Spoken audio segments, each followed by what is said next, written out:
And this week on the Coastal Catalogue, we are asking the question, how would you like to be cut off twice a day? So that brave lady there is heading out across the Causeway Road that takes us out to Sunderland Point. As you can see from the sign there, the road ahead is liable to flooding, and it floods twice a day because every time the tide comes in, the road is submerged. So we're going to go and have a look at the other side of this causeway to look at the village of Sunderland Point and talk a little bit about the history of that. And then, somewhat uncharacteristically for this channel, we're going to end on a sad and poignant note. Now, sometimes idiots do proceed when these posts are in water, and you can imagine what happens to them.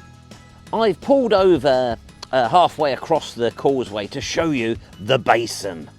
And there it is, the murky basin. And if we look over into the distance there, you can sort of see the receding sea. It's going out at the moment, I'm not stupid.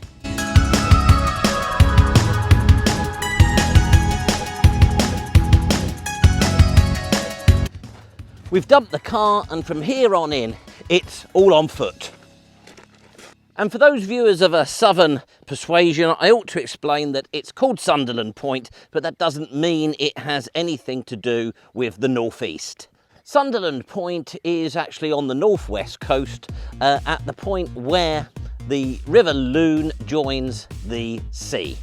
And perhaps being cut off twice a day gives this place something of a special atmosphere. Apparently the schools accommodate the pupils having to leave earlier sometimes to make sure that they can get home.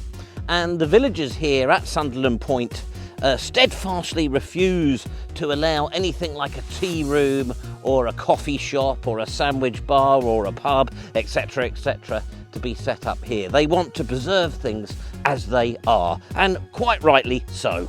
As serene and beautiful as Sunderland Point is today, it does have something of a dark past, and that is one of the things that we're going to have a look to. If I was to tell you that Sunderland Point was a very busy place in the early to mid 1700s, considering its location here on the River Lune, at the point where it meets the coast, you probably could take a guess as to what was going on. Yes, it was a dock. So we're talking sugar, we're talking cotton being imported here. But of course something else was being imported too. People, slaves. And then somewhat abruptly in the late 1700s, all that came to a stop. And the importing of cotton, sugar and slaves was transferred to Glasson Dock on the other side of the river. Today Sunderland Point consists of really just one straggly row of cottages, many of them 18th century, along the waterfront. So next on the agenda we're going to head on up to the actual point of Sunderland Point to have a look at where it joins the coast. It's difficult to imagine that such a place was associated with the trade of human beings as a commodity, but sadly it was.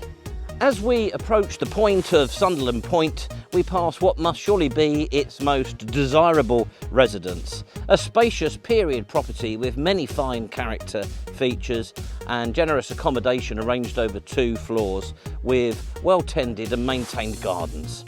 I think I mentioned earlier I'm not an idiot, so as we approach the point of Sunderland Point, I'm so doing at low tide, so there is absolutely zero risk to me.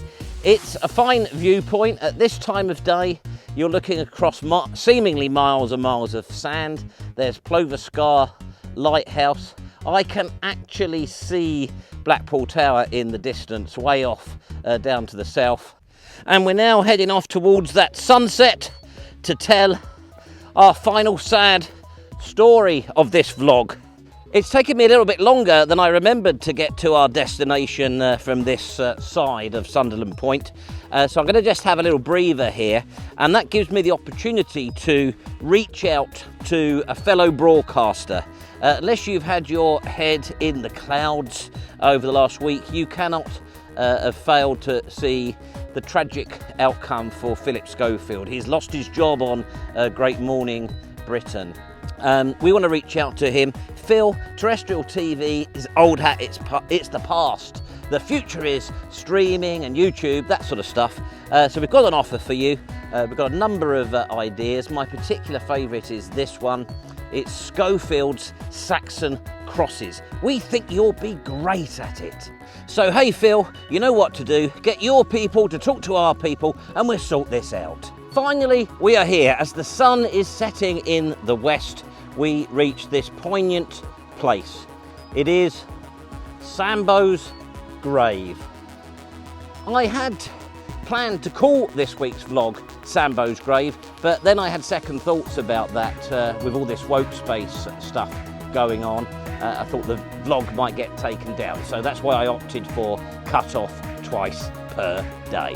Now there have been some changes here in this quiet spot in recent years. We've got this Twitcher's sort of cabin thing here, and something even more ghastly up here.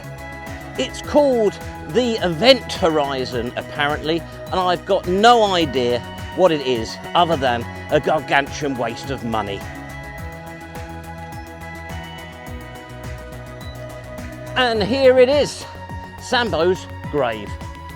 So there are a number of versions of the story.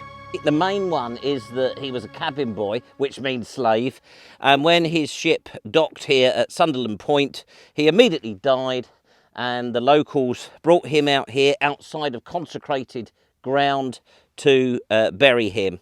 There is another story that goes something like that he docked here, couldn't find his master, was so dependent on his white owner that he dropped down dead.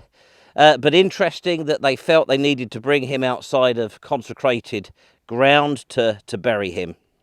As you can see, nowadays the grave, as well as its original plaque, beautiful plaque, nowadays it's covered in all of these stones. R.I.P. Sambo, Super Sambo, we love you Sambo.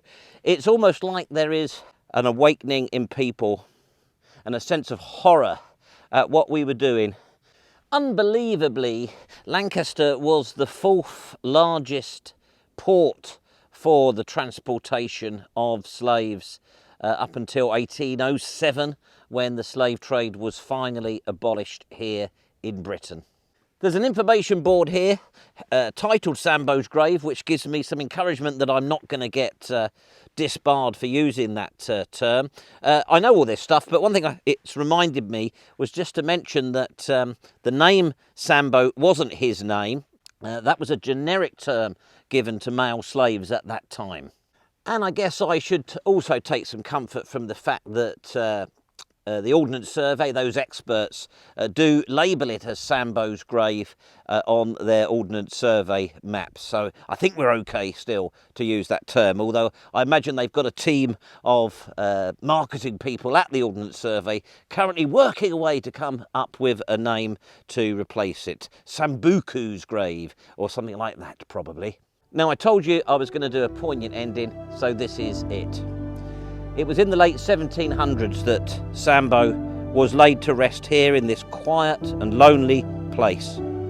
Just over that wall there and across the marshes is the sea that brought him here. So far away from home, separated from his parents, and who knows what happened to them. Presumably they died as slaves as well. And here he lays today, 300 years later. Sambo.